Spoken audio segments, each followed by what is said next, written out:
Good afternoon and welcome to Building Partnerships for Nature's Recovery. I'm Patrick Barkham, I'm a journalist and a writer, and I'm your host for today's event. Joining me here in the studios are Tony Juniper, the Chair of Natural England, and Marian Spain, the Chief Executive of Natural England. And they're going to outline their vision of how we restore nature to our nature-depleted nation. We're also joined by an illustrious independent panel of experts. We have on the screen in front of us, I'm just looking now, Sir John Lawton, Jake Fines, Louise Clark, Heidi Mottram, Judy Ling Wong and Dan Raven Ellison. So we're going to be hearing more of their voices and their visions later on this afternoon. I think we sometimes forget how quickly nature can recover if only we allow it. I live in a very ordinary suburb next to an industrial estate, and a couple of springs ago I dug a little hole in my garden outside my kitchen window, stuck a £3 pond liner in it, filled it with water, borrowed a little pondweed from my mum's pond, and then sat back and waited. And a couple of months later I was clearing the breakfast things away from the table when I spotted a head moving across the pond. I thought, oh, it's a toad. And then I looked again, no, it's a newt. No, it's a snake. Grass snake in the pond, I yelled to my kids, and we all ran to the window. And in fact, my 7-year-old Esme ran outdoors and went and picked up this snake and held it up with joy and wonder. And we need those intimate relationships with nature in our lives. Sadly, of course, not everyone is as lucky as I am, and Natural England data reveals that in our most deprived communities, nearly a quarter of people never access nature, not even once a month, sometimes less than that. And it will be really interesting to hear from Natural England how they can help lead on this issue and tackle those inequalities of access to the environment. Today's event is 4 parts. We're going to tell the history, a little bit of the proud history of what we've done to protect nature here in England. But we're also going to look at the challenge that comes as our world is transforming more quickly than ever before. Natural England are going to outline their vision of how, through building stronger partnerships, they can work to revive and restore nature in Britain. So we'll follow that structure. First, I'd like to welcome up to the podium here Tony Juniper, who's going to tell a little bit about our proud history of protecting nature here in England. Tony. Thank you very much indeed, Patrick, and welcome to this afternoon's session, and thank you for joining us. There has been an official science-based conservation effort in this country now for around 70 years, starting with the founding of the Nature Conservancy back in 1949. That organisation was morphed into the Nature Conservancy Council in 1973, and then in 1990 the GB level body was split into 3 country agencies with English Nature established in England. In 2006 there was change again when English Nature was merged with the Countryside Agency to form Natural England, bringing in duties that not only related to nature conservation, but also the designation of national parks and areas of outstanding natural beauty, and also the facilitation of public enjoyment of all of that natural assets in the context of sustainable development. Over those 70 years, a great deal of work has been done, including the gathering of a vast body of data and knowledge and insight about how nature works in our islands. We've done some amazing work to conserve species and to aid species recovery.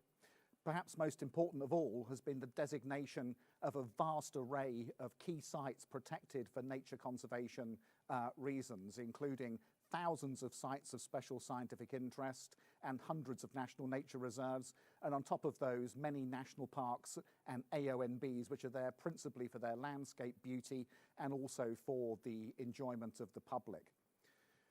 Looking forward, we can see that the effort that we've put in to date is, however, insufficient. The world is transforming very quickly indeed. It's there for everybody to see day in, day out. Only this morning, another temperature record broken, with September 2020 being the warmest September ever recorded in the record that we have going back now for many decades. Extreme events, including wildfires across Australia, Siberia, the Western US, and many events much closer to home as well, including extreme heat and also flood events. On top of that, rapid global heating and the problems it's causing in the human world is a catastrophic loss of species, a mass extinction event not seen on Earth at this scale for many millions of years.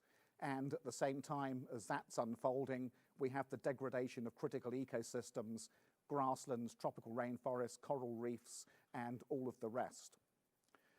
Whereas that environmental damage used to be regarded as the price of progress and regrettable but nonetheless inevitable, we know today that actually this is a major problem for the human world, because our civilization cannot thrive and grow into the future without those fundamental underpinnings from the benefits that nature provides for us, for our water supply, for our food security, to protect us from extreme weather, catching carbon from the atmosphere and holding it in ecosystems, and as we found during the COVID-19 pandemic, that critical role that healthy natural systems play in supporting public health and well-being. So now is the moment when it's no longer sufficient to slow down the decline of nature. Now is the moment when we must embark on a period of nature recovery. Now that's a big ask and it's a big topic. And just to give us a sense of what might be the approach we will take towards this, let's invite a few remarks from Britain's most eminent nature conservationist and an accomplished scientist, Sir John Lawton, who is also the author of the seminal report, Making Space for Nature. Sir John. Thank you, Tony. Yes, Making Space for Nature had its 10th birthday exactly on the 16th of September last month.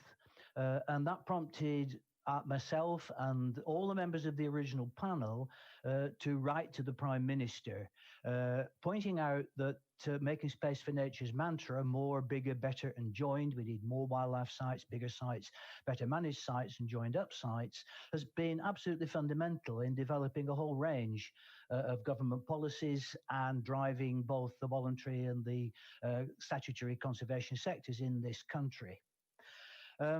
But despite that, we know that actually we continue to hemorrhage wildlife in a most alarming way. The State of Nature report in 2019 shows that things have not got any better, they've got worse over the last 10 years. So we said to the Prime Minister, we need three major actions. First of all, we need to better protect the existing sites that we've got that Tony has already referred to. We need to deliver restoration of sites at scale. We need a much, much more ambitious program of investing in the recreation of wildlife sites. And to that end, we urge the Prime Minister to act on what government have said it will do to create a minimum of 25 nature recovery areas, each of the order of 5,000 hectares or 50 square kilometers. Now that's a big ask, but that's what we need if we're really serious about restoring natural infrastructure. And finally, we need to bring people who live in urban and the urban fringe of areas into contact with nature by bringing nature right into and round the edges of our cities. We know that that has profound benefits for people's health, both mental and physical. And in the letter to the Prime Minister, we said, you know, basically you don't get this for nothing. You get, we asked for £1 million, £1 billion investment in a one-off capital investment in green infrastructure. Now that sounds like a lot of money. It is, but compared with the price of Crossrail, 100 billion and north of 100 billion, the price of HS2, which is north of 100 billion, price of Crossrail, which is 2 billion, Eat Out to Help Out was £500 million. It really isn't a huge amount of money. And what we're asking the government to do is to invest in green infrastructure, the green physical spaces that provide the services that nature provides for us, health and well-being for people, and to restore nature in the UK. And we also pointed out in the letter that the jobs in North America in ecological restoration activities in the States already employ more people than the logging, coal mining and iron and steel industries in total in the US. They provide serious employment. And we're asking the Prime Minister to do that. Of course, there's already a lot of habitat restoration and recreation going on through a whole series of public and private initiatives.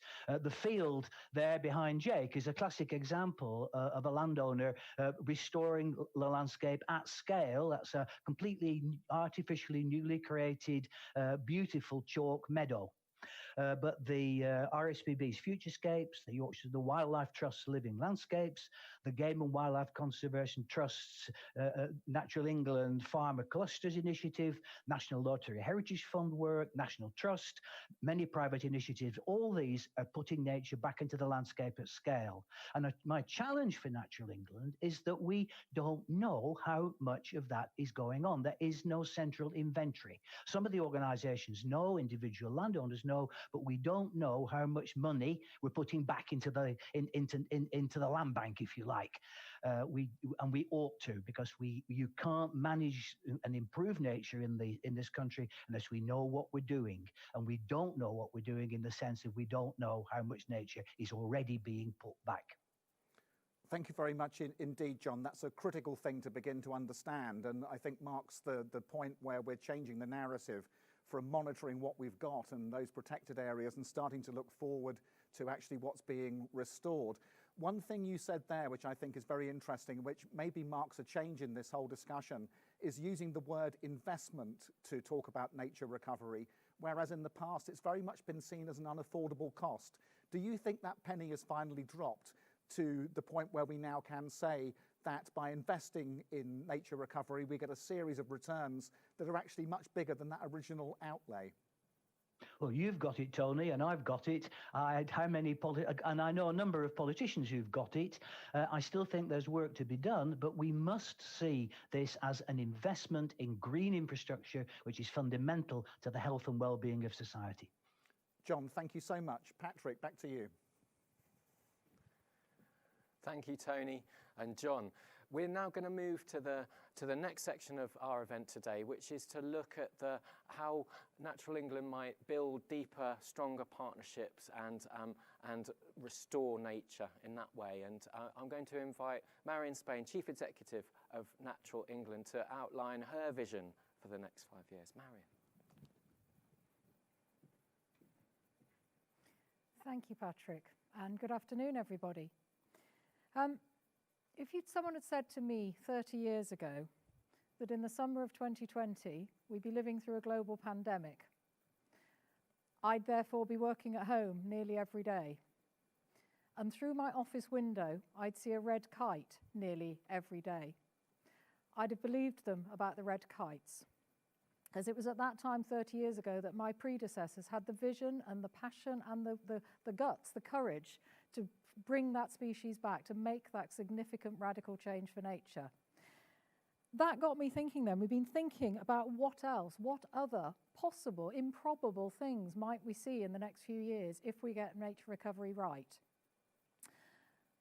So I'm going to ask you to imagine a very different world for a moment. To imagine, for example, a world where we have peat restored in both lowlands and uplands that is acting and being valued as an important part of our fight against climate change, creating those carbon sinks and nature-based solutions.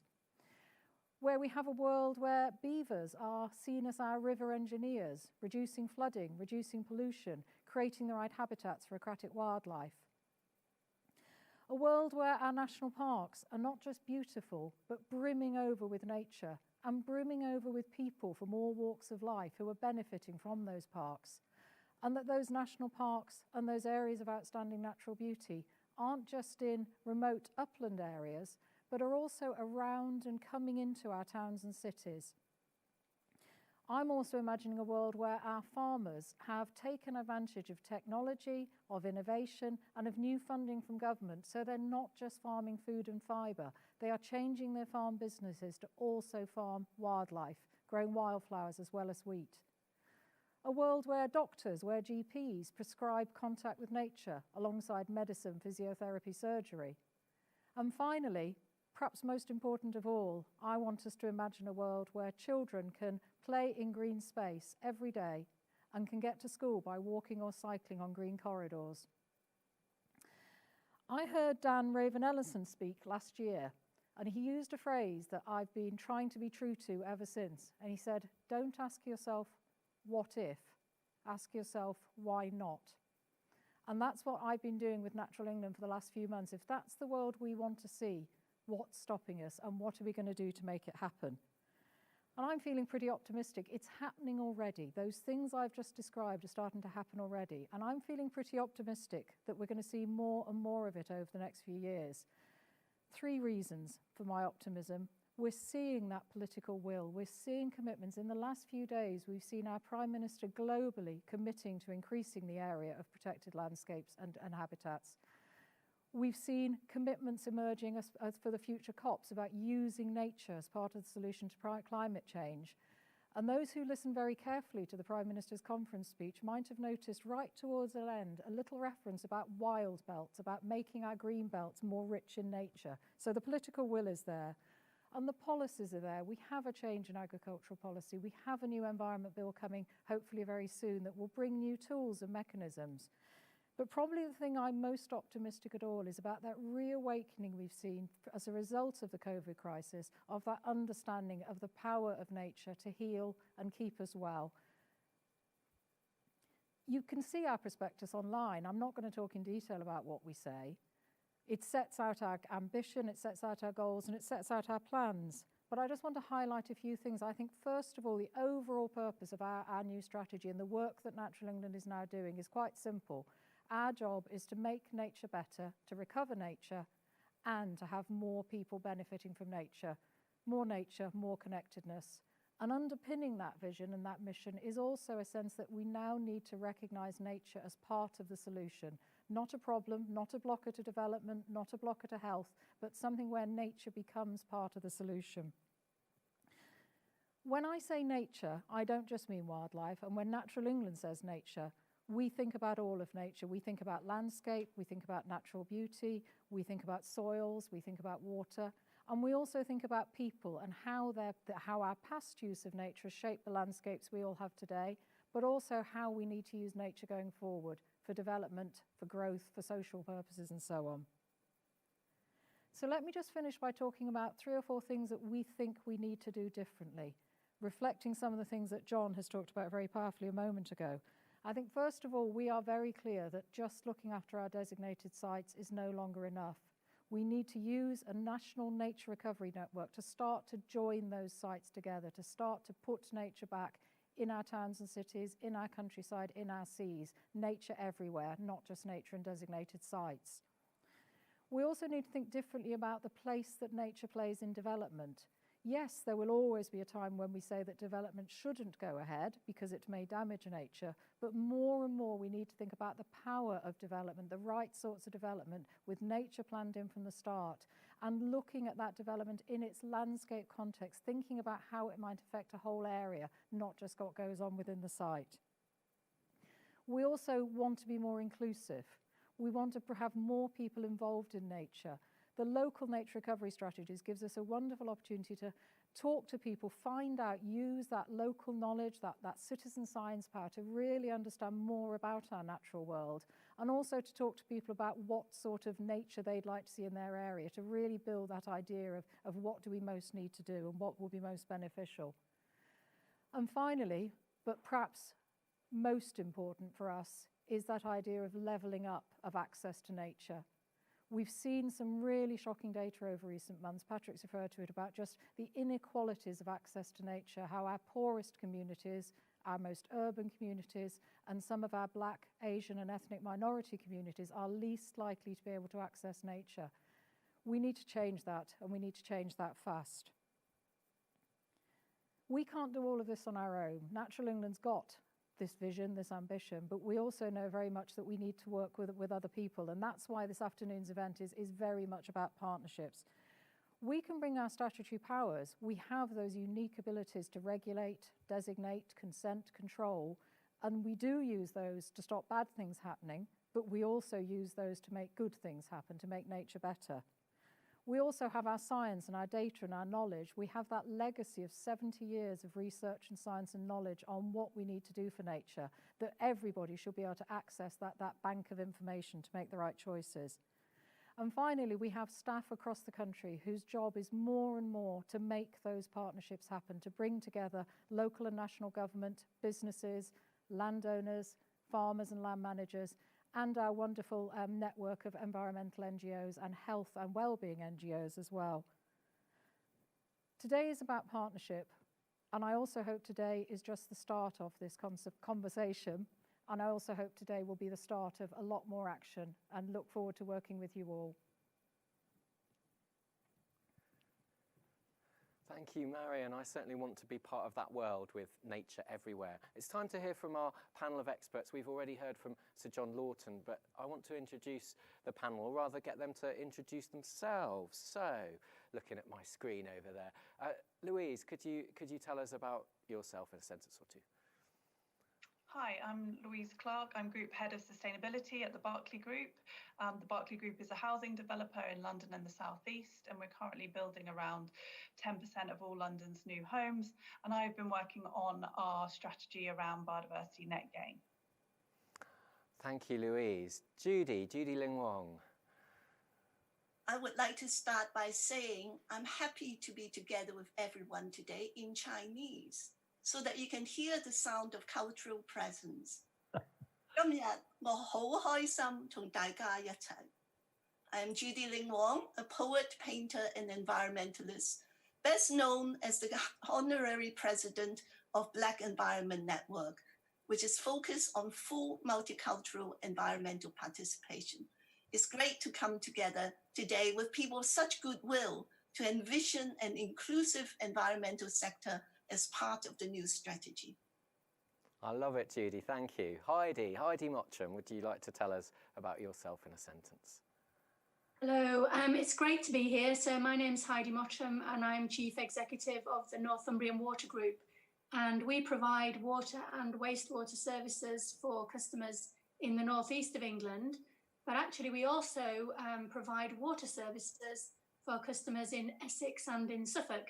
So we're a little bit unusual in that we operate in one of the wettest areas of our country, and that gives us a really interesting insight to the water resource and biodiversity challenges of that kind of landscape and environment. But we also operate in two of the driest areas of the country as well. So we like to learn and spread that knowledge across not only the partners that we work with, but also the wider water industry to see how we can maximise our impact on the landscape.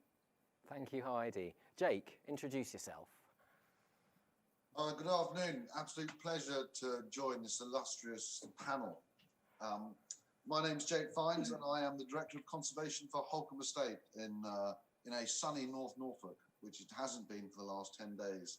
But I understand the importance of partnerships. I am hugely privileged to manage one of England's largest national nature reserves.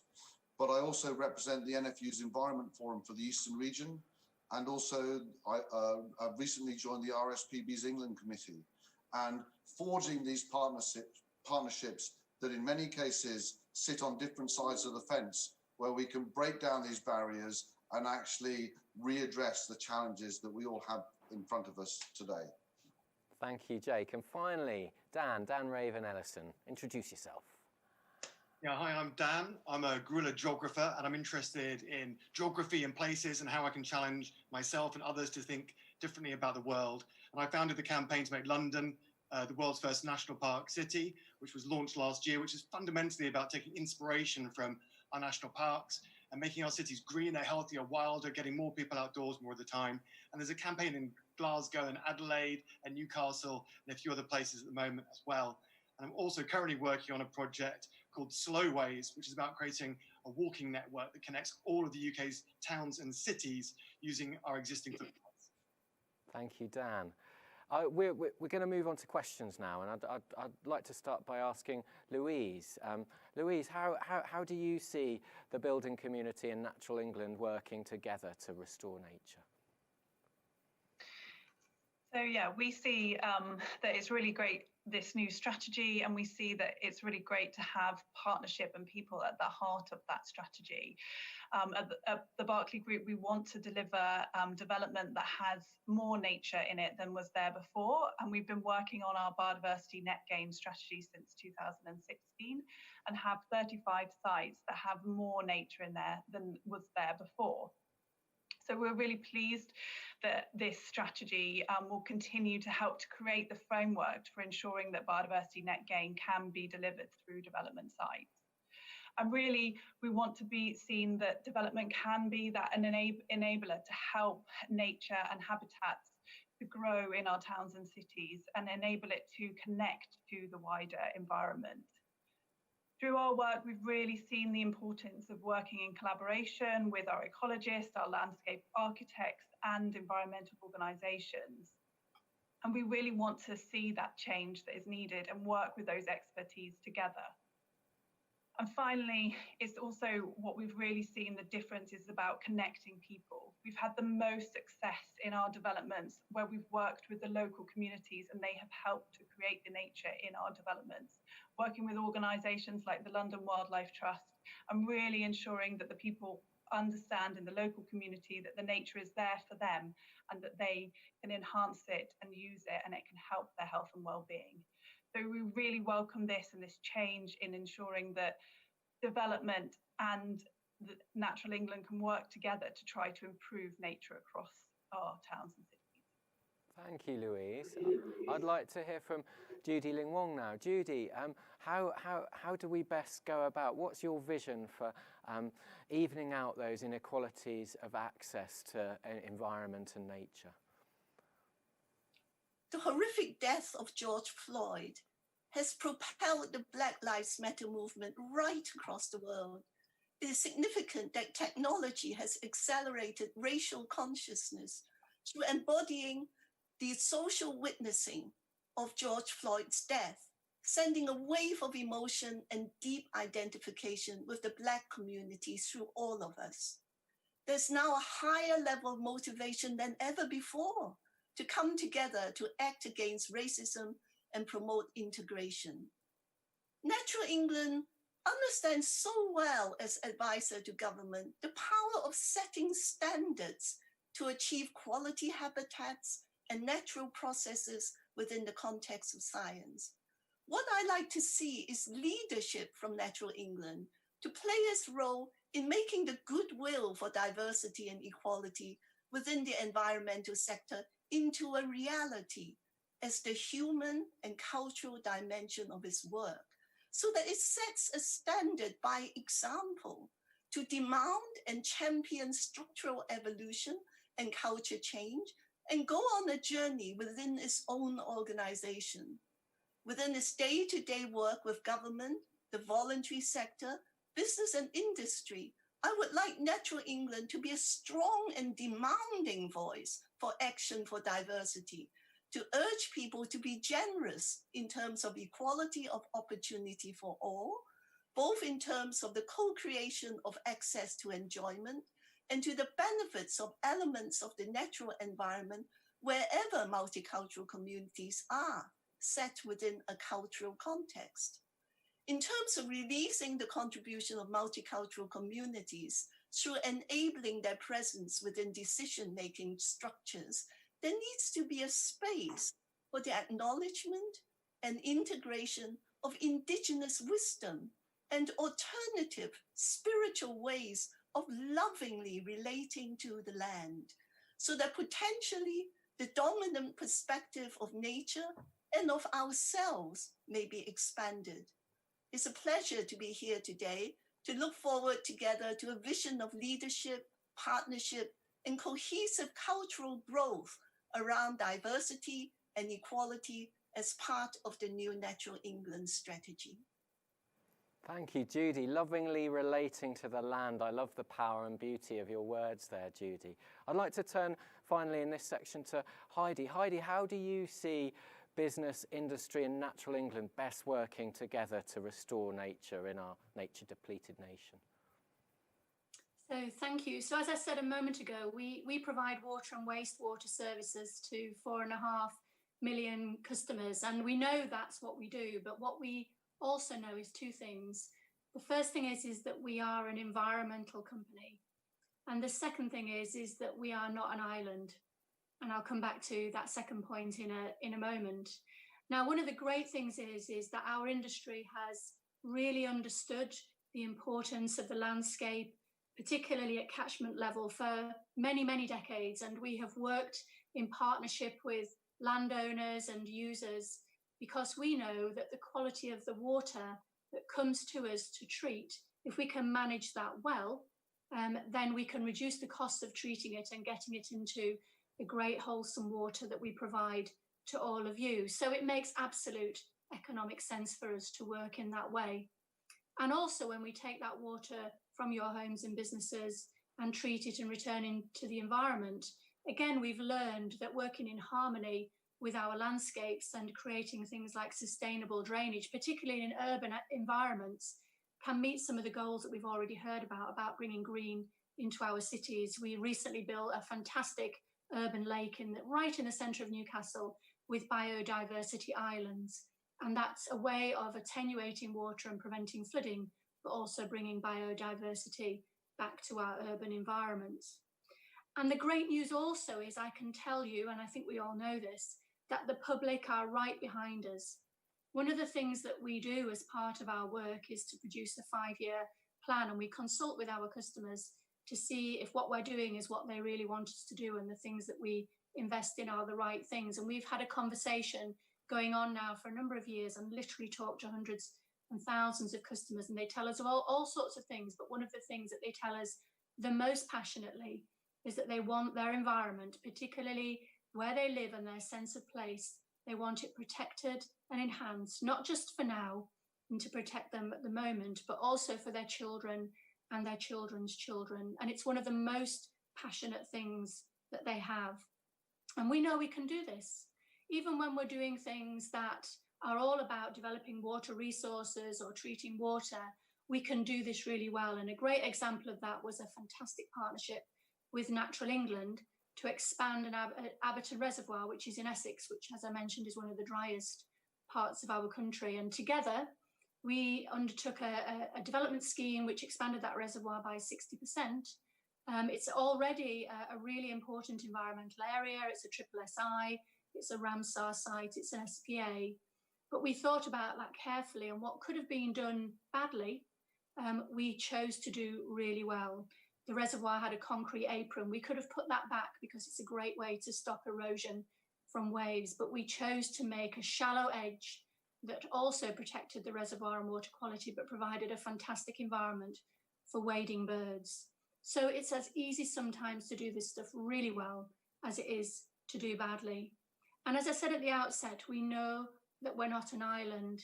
So many of us here are committed to the cause. Maybe some of you here are here because you want to learn more and to see what more that you can do. But all of us need to be evangelists and to see how we can multiply the things that we're doing. So one of the things that we're particularly proud of at Northumbrian Water is we've committed to be carbon net zero by 2027. And that's a huge commitment, significantly earlier than the country's commitment at 2050. And the water industry more generally has responded to that ambition and gone for 2030.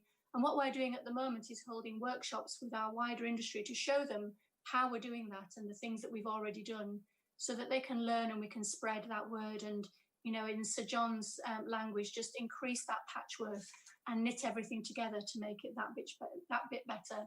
So we know that we're not an island and we can work together. So I think that's how business can really contribute. Thank you, Heidi. That's really heartening to hear that your customers are so demanding that of you as well. It feels like we are at a moment of great change here in terms of our attitudes to nature and our desire to restore it. We'll hear from Dan and Jake later, but now I want to introduce question time style, some questions from some of the audience out there who are watching. And first of all, I'd like to, and I'm hoping that they're going to ask the questions themselves of Tony and Marian, but also of our panel. And first, I'd like to hear from Sally Haynes from the Chartered Institute of Ecology and Environmental Management. Sally, I believe you've got a question for us. I have. Thank you very much for the opportunity. So we're at a tipping point regarding the environmental crisis. There is scientific consensus that we need to reverse biodiversity loss by 2030, and yet no government is currently meeting its targets. The Natural England Action Plan is long on long-term aims, but short on the meaningful short-term actions we need to deliver seismic shifts in how we work with nature. So what are the concrete recommendations that Natural England will make to government to help deliver a world living in harmony with nature? Thank you, Sally. I'm going to go to Marian and Tony, if you want to say something on that first. Concrete action, short-term things that we're going to do. Okay. Well, so Sally, thank you for the question. So some of the things that are needed to deliver on that vision we've set out today, they're already happening. So our teams across the country are already working with partners in the field to start doing exactly what Sir John Lawton's report said 10 years ago, to create more, bigger, better and connected nature-rich landscapes.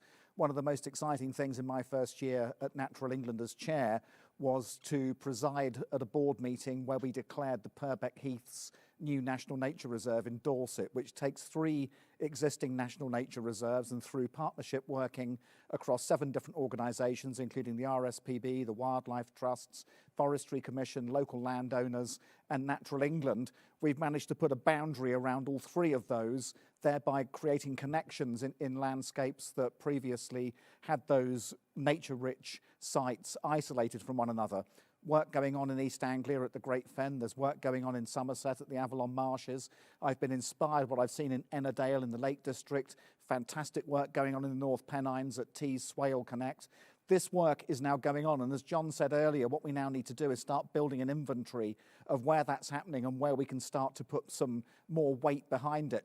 And the key thing for me, and I say this to ministers repeatedly, is that we need to place at the centre of all of our planning for land and the different policy tools we've got a nature recovery network so that we can start to make sense of these opportunities in the most strategic way. And that is beginning to get through, and people are beginning to see the opportunities at hand. And actually, Marian's been overseeing the first piloting of a series of local nature recovery strategies that we're now doing as part of the process of the Environment Bill to understand how we can do more of that kind of work I described a moment ago, but at a national scale.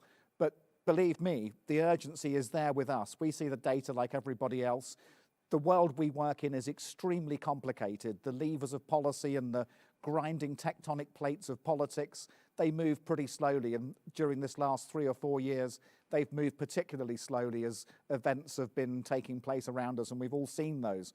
But our determination to get this moving is very much there, and all of our teams at Natural England, the ones who do the work on the ground, they know this and they have permission to get on with it, and they have our full backing.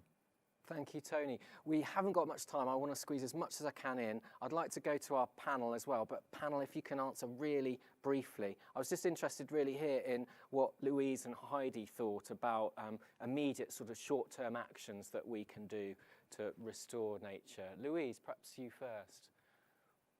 Yeah, so I think it's about really connecting people with nature and really getting people to understand the benefits in their local area and understanding what great nature is around them, because a lot of us have lost that, but we found it during COVID. So it's really about trying to get people to really understand it so that they become the people to really speak about it and ensure its recovery, and try to encourage more spaces close to their homes so that they can enjoy more and more nature. Thank you, Louise. Heidi, you've given us a couple of really nice examples of stuff that's happening or just happened, but what other short-term actions do you think business and industry can take to help restore nature or encourage Natural England to do so? There are probably three things. The first I've already touched on is it's no accident that the report is called a Partnership for Nature's Recovery. So we have to work together, and we have to use the partnerships that exist, but also use our networks and our connectivity, and to be evangelists and to tell those stories, because what I see in business is that things are often strangled at birth by people who don't understand just how easy it could be or how economically valuable it could be. And they need to understand the stories, and then it will make sense to them. So I think as much storytelling and great examples as we can do together, I think that's the first thing. The second thing is we've clearly got a great opportunity with the Environment Bill. And we need to work together with Natural England to make sure that the policy ambitions and the incentives are right. Because if we can't get that carrot approach that I talked about by doing the right things, then sometimes a little bit of stick and a little bit of encouragement, either through targets or through the way that incentives are structured, means that businesses will respond, particularly businesses that are regulated or are looking for development of land and need to comply with some of these additional incentives. So getting the Environment Bill and what's in it, they don't come along very often, is absolutely right. So we all need to be lobbying hard right now. And then finally, maximising the boots on the ground. So that's either Natural England's people to make sure that they have got the resources to work and do things, but business can come in there, and we can partner again with Natural England to really amplify the work that's done, do each other's work really, to be honest, and make sure that that wider impact happens. And then I love this idea of making sure that it's all logged and written down as well, so that we can fully understand what we have done and where the gaps are and where we still need to work. Thank you, Heidi. Next question is from Crispin Truman of CPRE. Crispin, would you like to say your question? Yes, thank you very much. I'm very pleased to be representing CPRE, the Countryside Charity, at this important event. We've already heard reference to inclusion, but our question is really around how can Natural England ensure that the inequalities in access to our beautiful countryside that are recorded in the Monitor of Engagement with the Natural Environment Survey, particularly for Black and minority ethnic people, how can they make sure they're addressed in practice? I'd like to go straight to Judy to answer that question initially. Judy, how do you think Natural England should tackle this? You know, years ago, Black Environment Network brought groups of young people from Birmingham into the countryside. And when they returned to their bleak surroundings, the youth leader said to us, they just went on and on about the endless green and how they wanted it to be like that where they live. I'll always remember one youngster saying that once upon a time, a tree in the pavement was a tree in the pavement. But then it became a symbol in continuity of the presence of nature at large somewhere, reminding her to do things for nature and help to make where she lives wilder. So going into the countryside on the trip is not just a jaunt, but a revelation with positive consequences for sustainability. At Habitat 3, the Secretary General actually said that the battle for sustainability will be fought in our cities, won or lost in our cities, getting our next generation to be people that love and fight for nature starts with that privileged, crucial step of first contact. And most multicultural communities are urban-based. I wish to see Natural England have inclusion as part of the framework for the protection of nature, and to proactively stimulate organizations right across the environment sector to put ongoing projects into place for such trips. Natural England can champion the case for resources to make this possible, because we must invest in these inspirational experiences that are game-changing for the future protection of nature and for the well-being of people. Thank you, Judy. Marian, do you have a comment? I think just to build on what Judy said, Jasusa, I think you're absolutely right, Judy, about the power of inspiration. But I think the two other things I want to add to that mix, I think the second thing we're focusing on very hard is how do we bring nature to people? How do we make nature part of everybody's everyday life? And some of that can come through housing development, some of that can come through green infrastructure standards, and really making sure that there is nature everywhere. Not just cities, but towns, countryside, wherever people live. We need to make sure everybody has that physical equality of access, recognising that we also have people where the costs of visiting nature is a barrier, so the more local and the easier nature is to get to, the better. But I think the third thing I want to make sure that Natural England does, I think we also need to look to ourselves and make sure that Natural England itself is a more diverse and inclusive organisation. In common with many of the environmental sector, we don't yet represent the communities we serve, and we're looking to take active steps there as well, so that we understand and we are inclusive and welcoming of the whole of society, not just the people we currently serve. Thank you, Marian. Thank you. We're running out of time already. We're going to rush to one final question from the audience. I'd like to go to Ian Bell of Basque. Ian, you've got a question for Natural England. Yeah, thank you very much. And thanks for inviting me on. Ian Bell, as you said, Chief Executive of the British Association for Shooting and Conservation. I'd like to ask, how does Natural England intend to support and develop partnerships with organisations and individuals who deliver conservation benefit while at the same time taking a sustainable harvest of quarry species? Yeah. Thank you. We'll go to Tony, but no 3-point answers, please, Tony. Just a real quick one. Okay. So I guess this is really about our efforts to maintain boots on the ground, working with organisations that are managing land in different ways. And obviously, you know, the one that tends to rise to the top of the pile there is farming, just because of so much of it being undertaken in England. But of course, it's sporting interests as well. We're very much looking forward to working with your organisation and Ian and others in looking at how we can best marry up nature recovery with that sustainable production of game. And, you know, there's a lot of complexity in there, but a piece of work that we did together recently told us that, you know, there is a spectrum. At one end, maybe we're causing some level of environmental degradation. At the other end, causing a very high level of environmental benefit. And the more we can move the spectrum in that direction towards benefit, and it goes for housing, it goes for water, it goes for farming too, then I think that's the nature of the dialogue that we're very much looking forward to. Thank you, Tony. We are running low on time now, so we're going to move to part 4, which is kind of the vision thing, the vision part of things. And I'd like to hear now from Jake and Dan. Jake, first of all, what's your vision for how we go about restoring nature in England? So the vision is partnerships, and the farming, landowning and land occupation communities that look after 70% of our landscapes within designated areas, but also outside them. They will be part of these nature recovery networks. They can bring their knowledge and their skill base together with the crucial advice that Natural England brings together, all of their advice backed by science.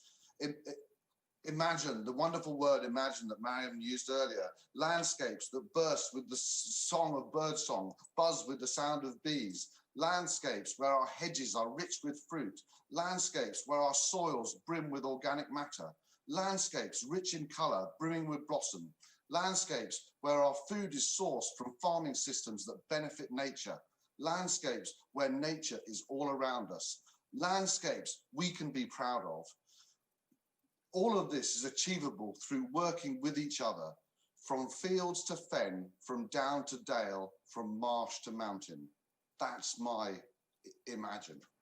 That's pretty inspiring, Jake. Thank you. Dan, last but not least, I know you're a visionary sort of guy. Give us your vision for how we restore nature over the next 5 years in England.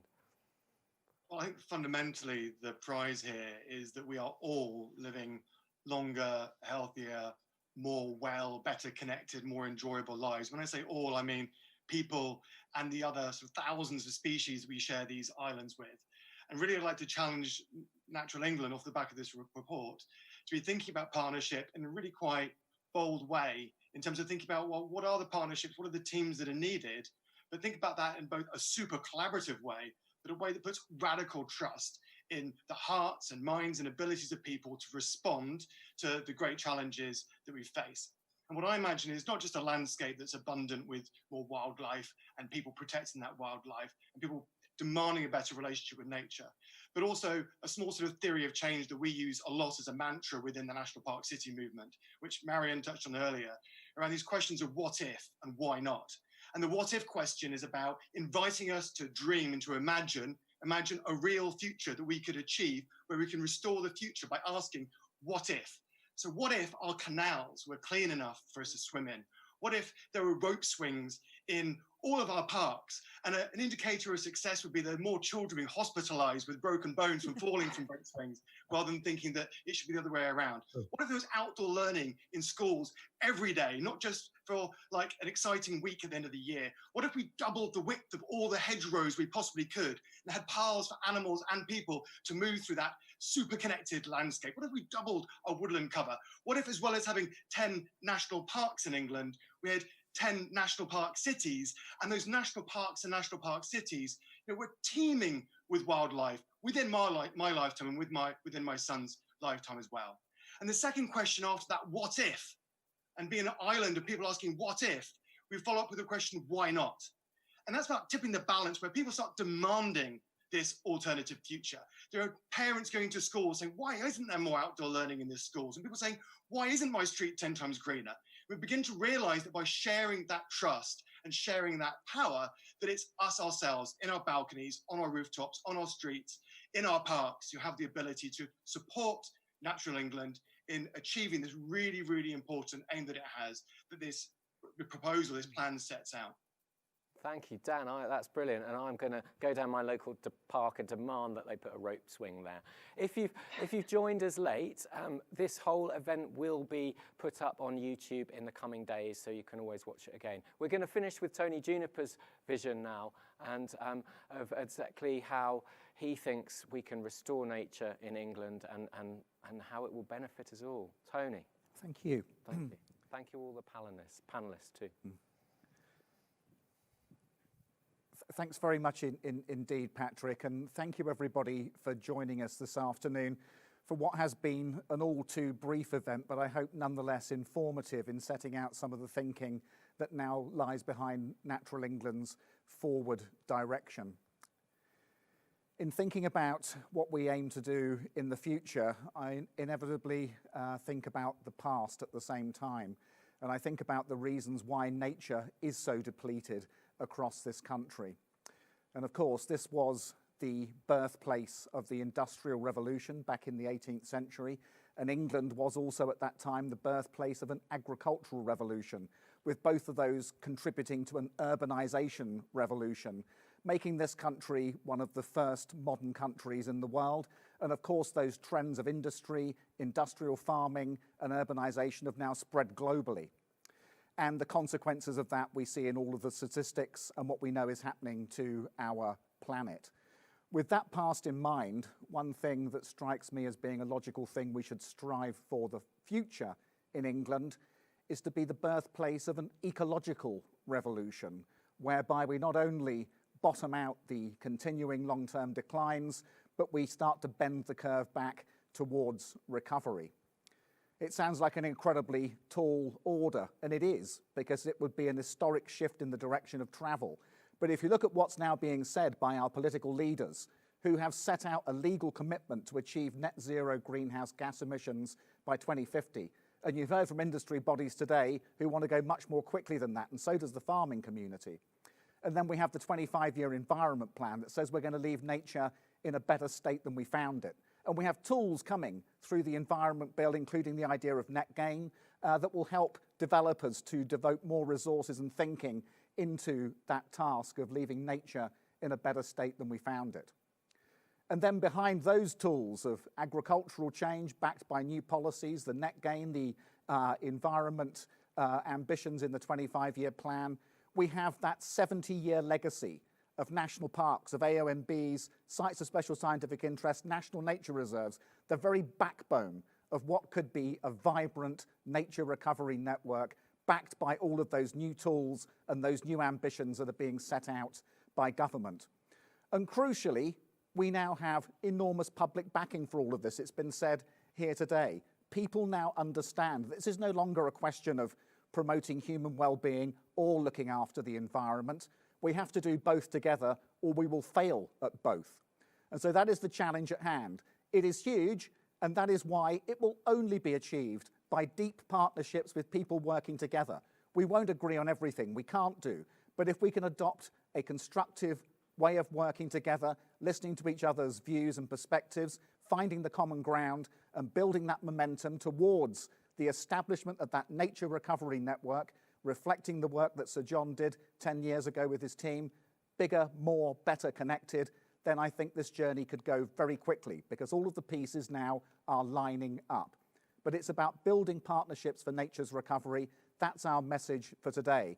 And whilst this is the end of this short event, we very much hope it's the beginning of a very long conversation and a very productive journey that we will go on together. Thank you very much indeed for joining us. Thank you so much, Patrick, for comparing this afternoon. Thank you, everybody.